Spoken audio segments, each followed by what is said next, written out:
A gente vai falando sobre psicose, perversão, e agora a gente vai falar sobre o neurótico. Como ocorre, como é que é a saída para neurose, Mauro? Então, Dani, a gente falou, o psicótico ele nem entra no ético, né? Ele já entra no ético com uma realidade paralela.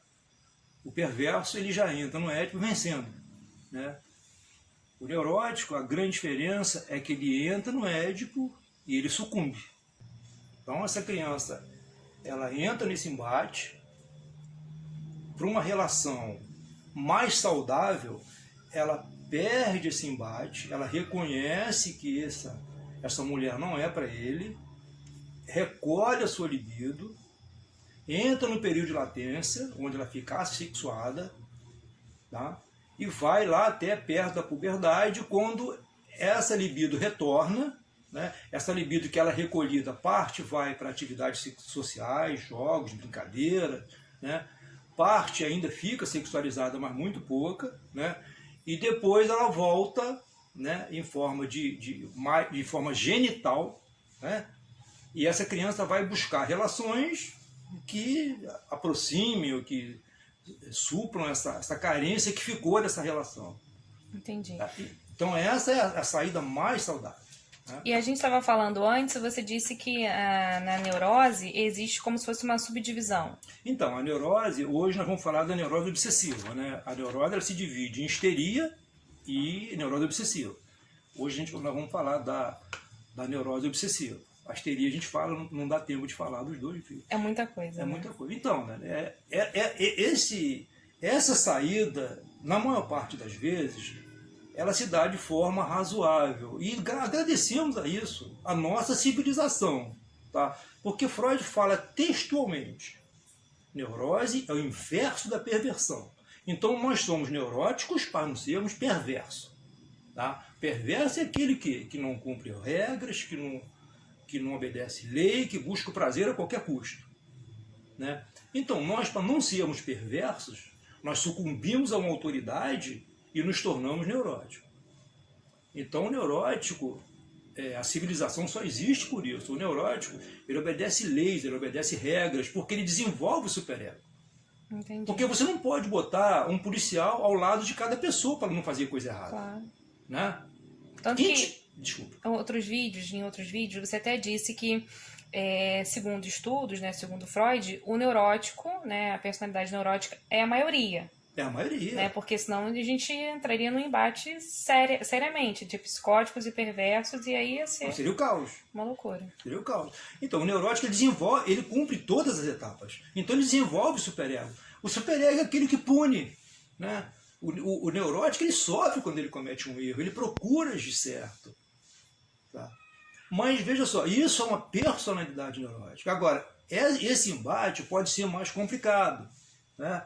Esse embate ele pode ocorrer o quê? Lembra que a gente falou? A mãe sugadora, a mãe Sim. possessora, a mãe que toma a criança como objeto, o pai omisso, o pai ausente, uma falta de uma relação sexual amorosa adequada entre o casal que não faça essa interdição, ou que faça essa interdição, mas que seja uma interdição muito violenta, porque, veja bem, a gente quando entra no embate, depende do porquê você está lutando, né? Claro, se for pela tua vida, tu vai lutar com um incidente. Sim. Se for por uma bobagem, não. Deixa pra lá, não vou entrar nessa briga. Então, quando a criança entra nesse embate, se ele estiver muito grudado na mãe, se essa relação for visceral, for patológica com a mãe, se ela for objeto dessa mãe, essa criança vai entrar nesse embate de uma forma muito violenta e ela vai sofrer demais. Se esse embate for muito violento, que é a minha intenção de chamar a atenção das mães e do pai para isso, se essa ligação com a mãe for visceral, for doentia, for patológica, esse embate vai ser muito duro para a criança. A criança vai desenvolver sentimentos muito eróticos com a mãe e vai desenvolver sentimentos muito hostis com o pai. E isso vai gerar... Qual é o mecanismo de defesa do neurótico? É o recalque. Entendi. É o recalque. Então ele vai sair chamuscado e lá na frente vai ser... Exatamente. Ele vai ter desejo de que o pai morra, de que o pai não volte. E ao mesmo tempo, esse mesmo pai no qual ele tem esse sentimento hostil é o supridor. Sim. É o pai que brinca, que faz carrinho, que dá colo. Gente, como essa criança fica? Como é que eu vou querer matar esse homem, que esse homem suma? Recalca. Então, porque a gente não lembra desse sentimento. Não lembra. O né? Na recalque vida é para adulta. isso. A gente não lembra desse. Não. Simplesmente a gente vai pra vida adulta e, como você falou, recalcou isso e. Tá. Lembrando, o recalque. Você não recalca sentimento. Então, digamos que você tem um sentimento hostil para com teu pai, um sentimento de ódio para com seu pai. Então, você não vai pegar esse ódio e vai recalcar. Tu recalca essa ideia. Não, eu odeio meu pai. E esse sentimento ele fica flutuante. Ele vai se aderir em outras coisas. Vai ficar quieto, latente por um tempo. Tá? E mais tarde você vai ter ódio, sei lá, de pessoas que usam chapéu, de pessoas, entende? De autoridade, de pessoas que lembrem seu pai, ou pessoas que, entendeu? Ou então colocar esse amor em excesso em outras coisas também, que ele tinha pela mãe, no caso. Então, uma das coisas que a personalidade neurótica tem é uma necessidade de amor. O neurótico tem uma necessidade... De amar e ser amado? Amar e ser amado. Ele tem as duas necessidades. Primeiro que o neurótico ele ama demais. Tá?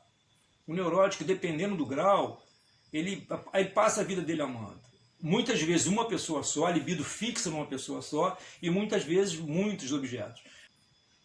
Tá? E ele também precisa ser amado. Essa é uma característica marcante da pessoa neurótica. Entendeu? O neurótico obsessivo. Não estou falando do histérico ainda, né? Do neurótico obsessivo. Então ele tem uma carência, uma necessidade imensa de amor. Os neuróticos são os mais românticos, são os mais... Agora, à medida que você vai saindo de uma personalidade neurótica e entra numa patologia, isso começa a complicar. Aí você começa a ter homens extremamente possessivos, ciumento extremos. E aí a gente vê casos aí na televisão de homens que matam mulheres. Inseguro. Olha, eu te diria que o neurótico dificilmente faria isso. Ele sofre demais. Não agiria Não, o dessa neurótico obsessivo dificilmente mata alguém. Ele tem um super-ego que não deixa. Mas ele sofre feito um cão. E faz a pessoa sofrer, né? Porque você é casado com um cara extremamente ciumento, né? Extremamente possessivo, extremamente controlador. Mas aí nós já estamos passando já para uma patologia, né? E dentro dessas patologias nós podemos falar. Outra característica... Vamos voltar para a criança, né? Criança que está desenvolvendo uma neurose. Sim. Olha só. Crianças muito tímidas, que evitam relacionamentos. Crianças muito ansiosas, que roem unha demais. Para mim, crianças com doenças como alergias, asmas, que não tem, muitas vezes os médicos procuram uma razão genética, né? Se bem que também tem, que eu falo, a criança neurótica, ela sempre vai ser uma criança com excesso de libido, né? Mas que para mim não tem uma causa clínica, que existe uma outra forma dessas libidos se manifestarem, que são orgânicas, você vai ver no caso da histeria mais comum. Então crianças que evitam contato, muito apegada com a mãe, muito inseguras, muito ansiosas, que não dormem sozinhas, que fazem xixi na cama, isso são indicativos de crianças que estão criando muito recalque. Entendeu? Nesse embate aí, né? Nesse embate. Ela vai recalcando, e esse recalque... A criança ela fica muito ansiosa porque ela está no embate com um ser adulto muito mais poderosa que ela por um amor, por uma mãe. Tá? Então, todos os dias para a criança, essa chegada desse pai, principalmente se o pai for um pai meio violento, meio grosso, né? Meio que não tem muito carinho, a criança, todo dia para ela é um sufoco, ela fica naquela ansiedade, pô, vai chegar, né? Vão brigar, vão discutir, isso gera ansiedade, isso adoece a criança. Então por isso que uma relação saudável, né, entre um casal é tão importante.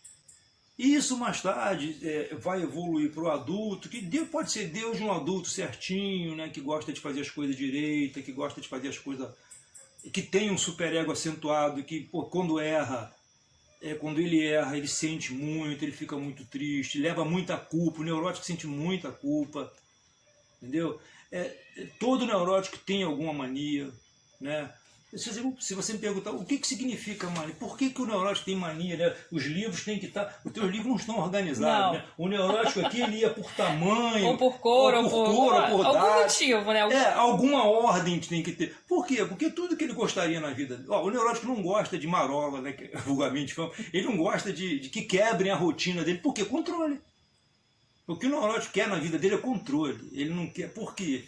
Porque ele não quer reviver lá atrás aquela ansiedade, aquela luta. Mas essa busca por controle causa sofrimento, porque, desculpa, não dá pra gente controlar tudo, né? Olha, você pode, Deus de chegar em casa e ver que o cinzeiro está trocado e botar no lugar que não vai te fazer mal nenhum. Sim.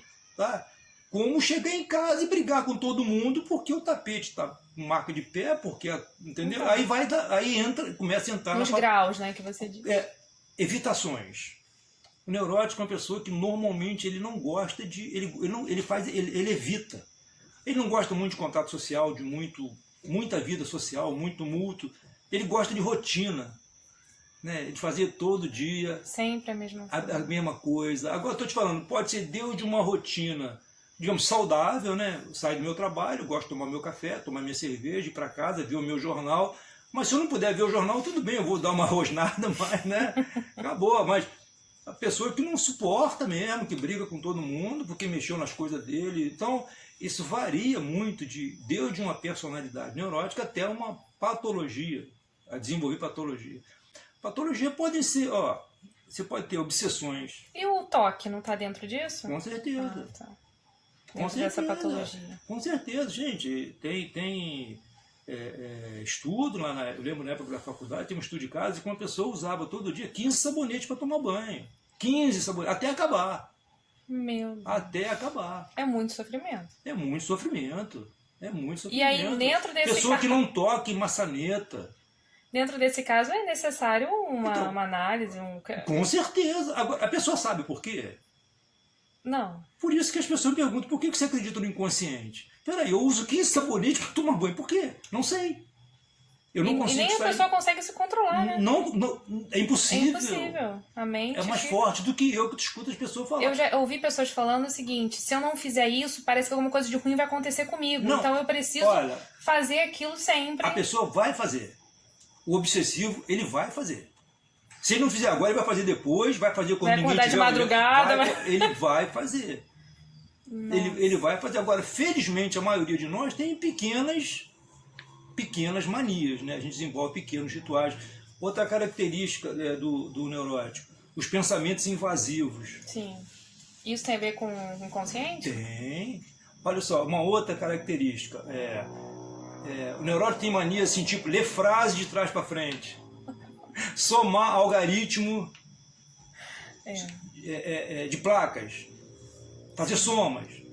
Tentar resolver problemas insolúveis. Isso aí são para evitar contato com o inconsciente. Tá?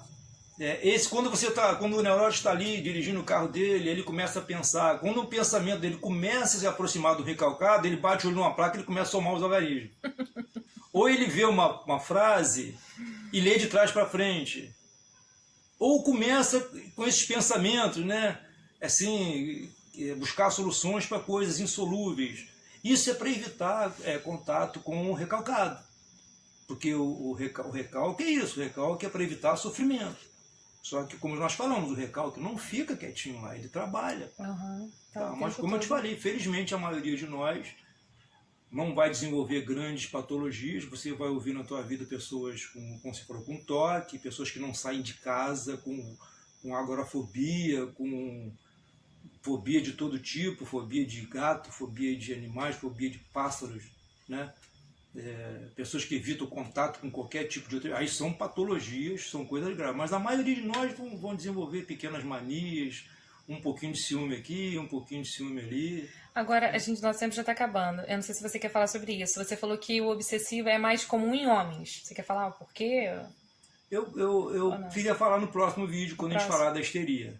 Que você vai comparar. A histeria ela é mais comum na mulher. E o obsessivo E o obsessivo é mais comum no homem. Não quer dizer que também não aconteça o inverso, tá? Sim. Existem mulheres obsessivas como existem homens histéricos. Tá? Okay.